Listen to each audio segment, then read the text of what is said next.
So here we are. So we need to go to page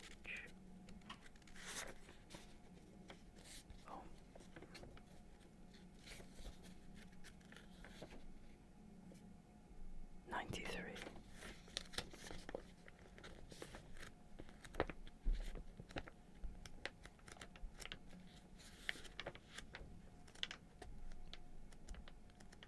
Let's pray this isn't a long one.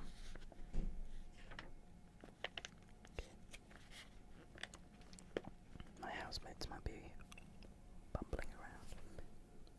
But anyways, clear my throat.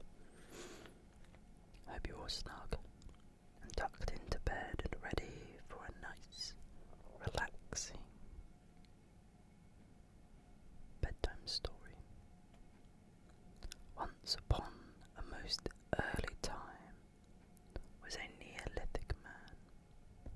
He was not a Jute or an angel or even a Dravidian, which he might well have been, best beloved, but never mind why. He was a primitive, and he lived cavalry in a cave, and he wore very few clothes, and he couldn't read, and he couldn't write, and he didn't want to, and except when he was hungry, he was quite happy. His name was Tegumai Bobsulai, and that means a man who does not put his foot forward in a hurry. But we, O best beloved, will call him Tegumai for short. And his wife's name was Teshumai Tuwindro, and that means lady who asks very many questions. But we, O best beloved, will call her Teshumai for short. And his little girl daughter's name was Tafimai Metulumai, and that means small person without any manners who ought to be spanked. But I am going to call her Taffy. And she was Tegumai Bobsulai's best beloved and her own mummy's best beloved. And she was not spanked half as much as was good for her. And they were all three very happy. As soon as Taffy could run about, she went everywhere with her daddy, Tagumai. And sometimes they would not come home to the cave till they were hungry. And then Teshumai Tuwindro would say, "Where in the world have you two been to get so shocking dirty? Really, my Tegumai, you're no bother, my Taffy. Now attend and listen."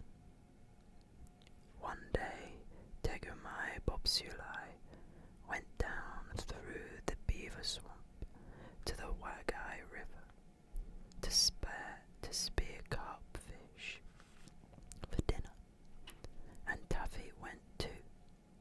Tegumai's spear was made of wood with shark's teeth at the end, and before he caught any fish at all, he accidentally broke it clean by jabbing it down too hard on the bottom of the river. They were miles and miles from home. Of course, they had their lunch with them in a little bag, and Tegumai had forgotten to bring any extra spears.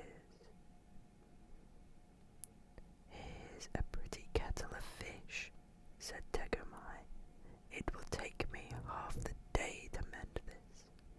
"There's your big black spear at home," said Taffy. "Let me run back to the cave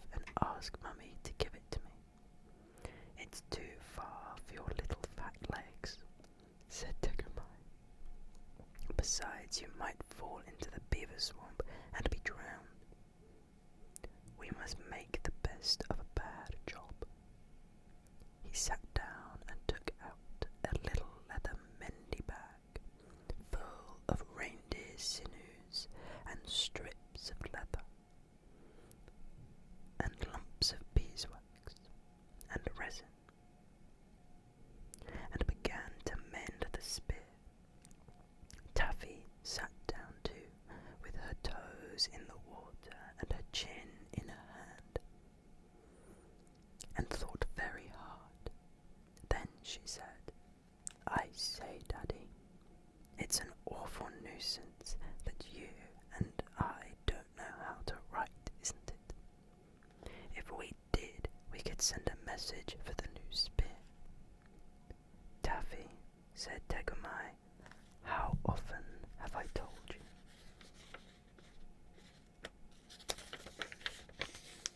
Not to use slang.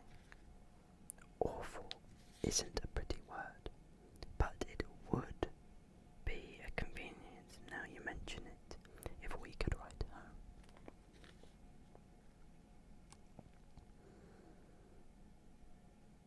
Just then a stranger man came along the river, but he belonged to a far tribe, the Tuaras, and he did not understand one word of Tegumai's language.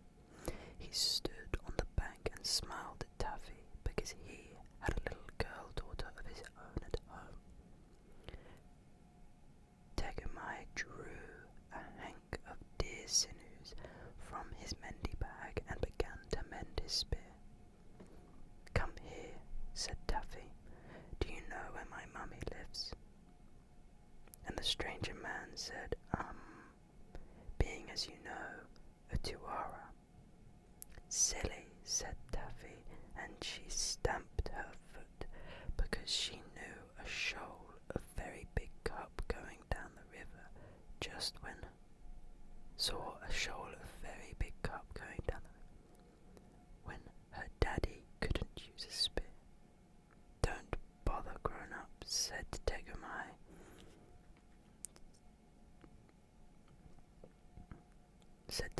So busy with his spear mending that he did not turn around. "I aren't," said Taffy.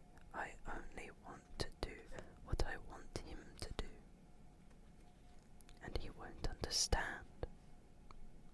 "Then don't bother me," said Tegumai, and he went on pulling and straining at the deer sinews.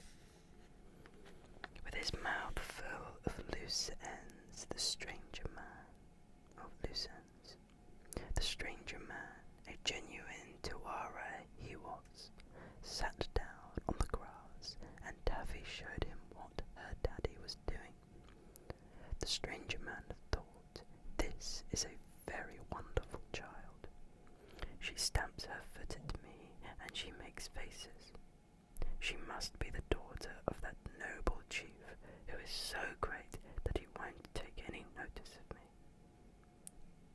So he smiled more politely than ever. "Now," said Taffy, "I want you to go to my mummy, because your legs are longer than mine and you won't fall into the beaver swamp, and ask for Daddy's other spear, the one with the black handle that hangs over our fireplace." The stranger man, and he was a Tuara, thought, "This is a very, very wonderful girl. She waves her arms and shouts at me, but I don't understand a word of what she says. But I don't do what she wants.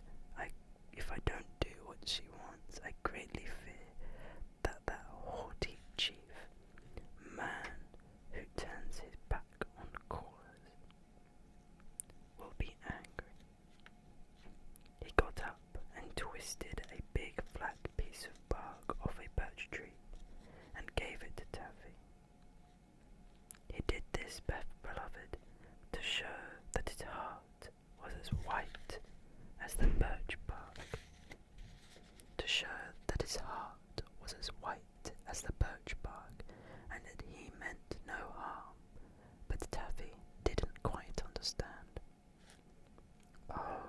she said, "Now I see.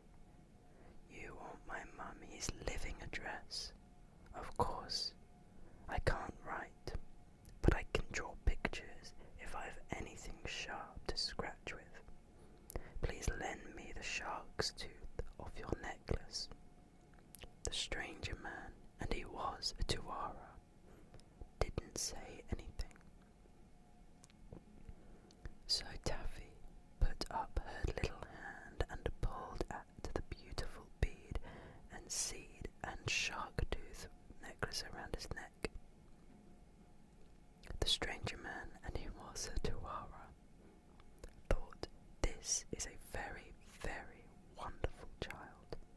The shark's tooth on my necklace is a magic shark's tooth, and I always told that if anybody touched it without my leave, they would immediately swell up or burst. But this child doesn't swell up or burst, and that important chief man who attends strictly to his business, who has not yet taken any notices of me, and all doesn't seem to be afraid that she will swell up or burst. I had better be more polite." So he gave Taffy the shark's tooth, and she lay down flat on her tummy with her legs in the air, like some people on the drawing room floor when they want to draw pictures, and she said, "Now I'll draw you some beautiful pictures. You can look over my shoulder, but you mustn't joggle. First I'll draw Daddy fishing. It isn't very like him, but Mummy will know because I've drawn his spear, all broken. Well, now I'll draw the other spear that he wants, the black-handled spear. It looks as if it was sticking in Daddy's back, but that's because the shark's tooth slipped and this piece of bark isn't big enough. That's the spear I want you to fetch, so I'll draw a picture of me, myself, splaining to you my head. My hair doesn't stand up like I've drawn, but it's easier to draw that way. Now I'll draw you. I think you're very nice, really, but I can't make you pretty in the picture, so you mustn't be offended. Are you offended?" The stranger man, and he was Tuara, smiled. He thought, "There must be a big battle going to be fought somewhere, and this extraordinary child who takes my magic shark's tooth, but who does not swell up or burst, is telling me to call all the great chief's tribes to help him. He is a great chief, or he would have noticed me." "Look," said Taffy, drawing very hard and rather scratchily. "Now I've drawn you, and I've put the spear that Daddy wants into your hand, just to remind you that you're going to bring it. Now I'll show you how to find my mummy's living address. You go along till you come to the 2 trees. Those are trees. And then you go over the hill. That's a hill. And then you come to the beaver swamp, all full of beavers. I haven't put in all the beavers because I can't draw beavers, but I've drawn their heads, and that's all you'll see of them when you cross the swamp. Mind you don't fall in. Then our cave is just beyond the beaver swamp. It isn't as high as the hills, really, but I can't draw things very small. That's my mummy outside. She is beautiful. She is the most beautifulest mummy there ever was, but she won't be offended when she sees I've drawn her so plain. She'll be pleased of me because I can draw. Now, in case you forget, I've drawn the spear that Daddy wants outside our cave. It isn't really, but you show the picture to my mummy and she'll give it to you.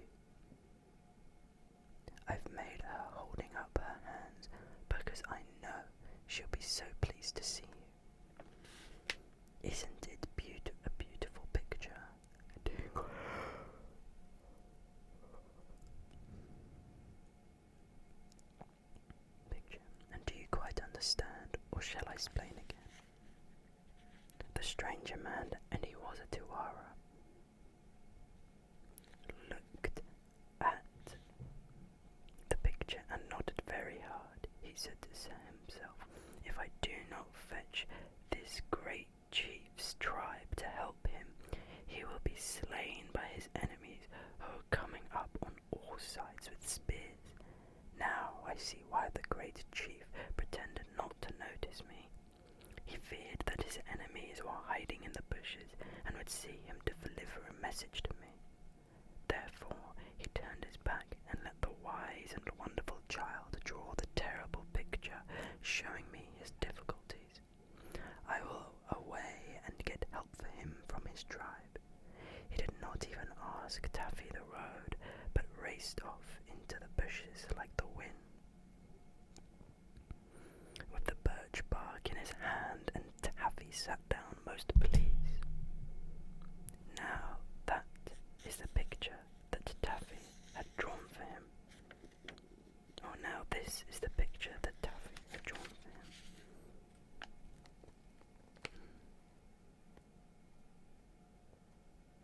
So, there is a very actually hard to understand picture, but there is a picture of the birch. It's if I was that guy, I'd also see that. He was right. Anyways. "What have you been doing, Taffy?" said Tegumai. He had mended his spear and was carefully waving it to and fro. "It's a little arrangement of my own, Daddy," said Taffy. "If you won't ask me questions, you'll know about it in a little time, and you'll be surprised. You don't know how surprised you'll be, Daddy. Promise you'll be surprised."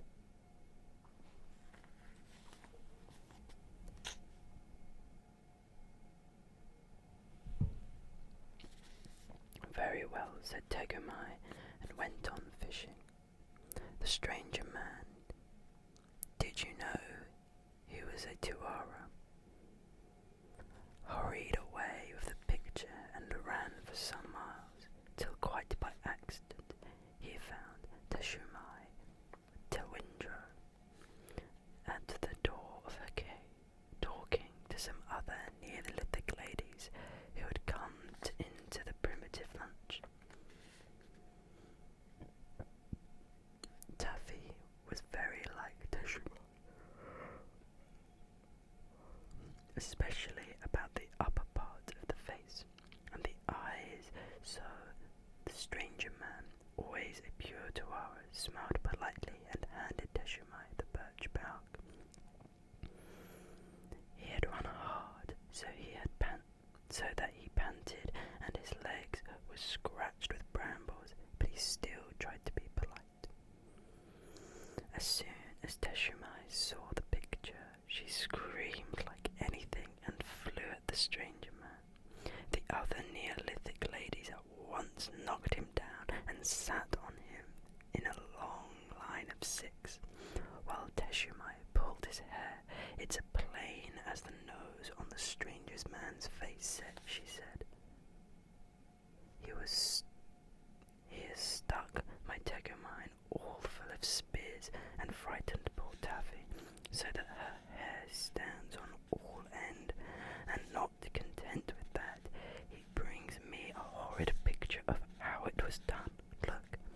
She showed the picture to all the Neolithic ladies, sitting patiently on the stranger man. "Here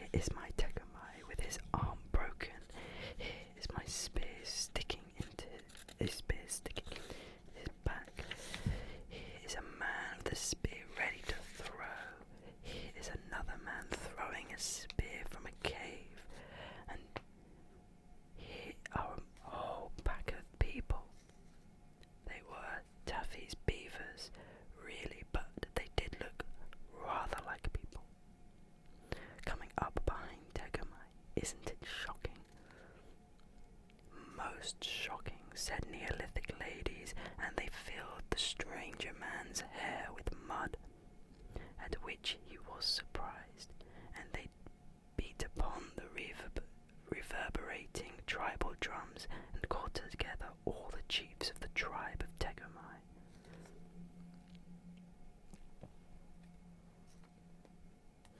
With their hetmans and dolmens, all neguses, wounds, and agoons of the organization, in addition to the warlocks, angecocks, juju men, bonzes, and the rest, who decided that before they chopped the stranger man's head off, he should instantly lead them down to the river and show them where he had hidden poor Taffy. By this time, the stranger man, in spite of being a Tawara, was really annoyed. They had filled his hair quite solid with mud. They had rolled him up and down on knobbly pebbles. They had sat upon him in a long line of six. They had thumped him and bumped him till he could hardly breathe, and though he did not understand their language, he was almost sure that the names of the Neolithic ladies called him were not ladylike. However, he said nothing till all the tribe of Tegomai were assembled, and then he led them back to the bank of the Wagai River, and there they found Taffy making daisy chains and Tegomai carefully spearing small carp with his mended spear. "Well, you have been quick," said Taffy, "but why did you bring so many people?" "Daddy dear, this is my surprise." "Are you surprised, Daddy?" "Very," said Tegomai, "but it has ruined all my fishing for today." "Why, the whole dear, kind, nice, clean, quiet tribe is here, Taffy." And so they were, first of all walking Teshumai to Windrow, and the Neolithic ladies tightly holding on to the stranger man, whose hair was full of mud, although he was a Tawara. Behind them came the head chief, the vice chief, the deputy and assistant chiefs, all armed to the upper teeth. The hetmans and heads of hundreds, platoffs with them, platoons and dolmens with their detachments, wounds, neguses and akoons, ranking in the rear, still armed to the teeth. Behind them was the tribe in hierarchical order, from owners of 4 caves, 1 for each season, a private reindeer run, and 2 salmon leaps, to feudal and prognathous villains semi-entitled to half a bearskin of winter nights, 7 yards from the fire, and adscript serfs holding the revisions of a scraped marrow bone under Harriet. Aren't those beautiful words?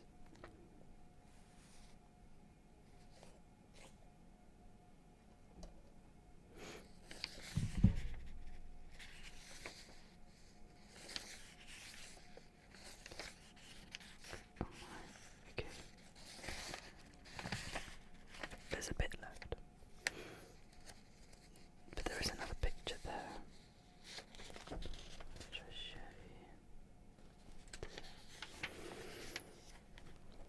Hopefully we can get to the next bit. My camera is overheating. Best beloved. Aren't those beautiful words, best beloved? They were all there, prancing and shouting, and they frightened every fish for 20 miles, and Tegomai thanked them in a fluid of Neolithic oration. Then Teshumai to Windrow ran down and kissed and hugged Taffy very much indeed, but the head chief of the tribe of Tegomai took Tegomai by the top-knot feathers and shook him severely. "Explain, explain, explain,"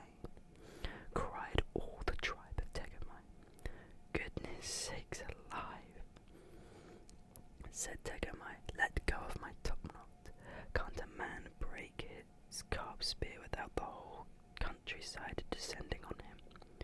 You're a very interfering people. I don't believe you've brought my daddy's black-handled spear after all, said Taffy. And what are you doing to my nice stranger man?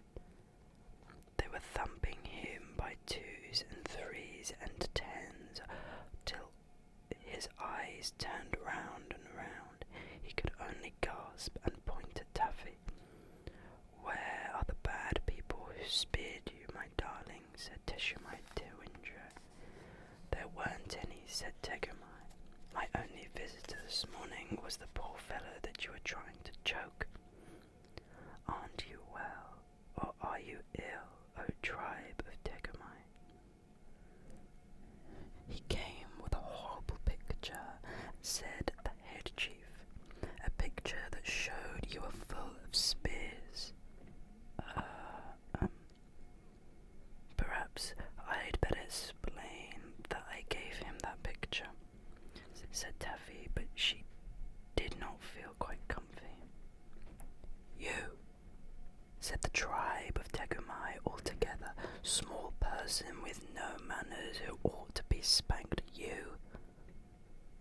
Taffy, dear, I'm afraid we're in for a little bit of trouble, said her daddy, and put his arm round her, so she didn't care. Explain, explain, explain, said the head chief of the tribe of Tegumai, and he hopped on one foot. I wanted the stranger man to fetch Daddy's spear, so I drawed it, said Taffy. There wasn't lots of spears, there was only one spear. I drawed it 3 times to make sure. I couldn't help it looking as if it stuck into Daddy's head. There wasn't room on the birch bark, and those things that Mummy called bad people are my beavers. I drawed them to show him the way through the swamp, and I drawed Mummy at the mouth of the cave, looking pleased because he is a nice stranger man, and I think you are just the stupidest people in the world, said Taffy. He is a very nice man. Why have you filled his hair with mud? Wash him. Nobody said anything at all for a long time, till the head chief laughed. Then the stranger man, who was at least a Tawara, laughed. Then Tegumai laughed till he fell down flat on the bank. Then all the tribe laughed more and worse and louder. The only people who did not laugh were Teshumai, Tawindra, and all the Neolithic ladies. They were very polite to all their husbands and said, idiot, ever so often. Then the head chief of the tribe of Tegumai cried and said and sang, Oh, small person without any manners who ought to be spanked, you've hit upon a great invention. I didn't intend to. I only wanted Daddy's black-handled spear, said Taffy. Never mind. It is a great invention, and someday men will call it writing. At present it is only pictures, and as we have seen today, pictures are not always properly understood. But a time will come, O babe of Tegumai, when we shall make letters, all 26 of them, and when we shall be able to read as well as write, and then we shall always say exactly what we mean without any mistakes.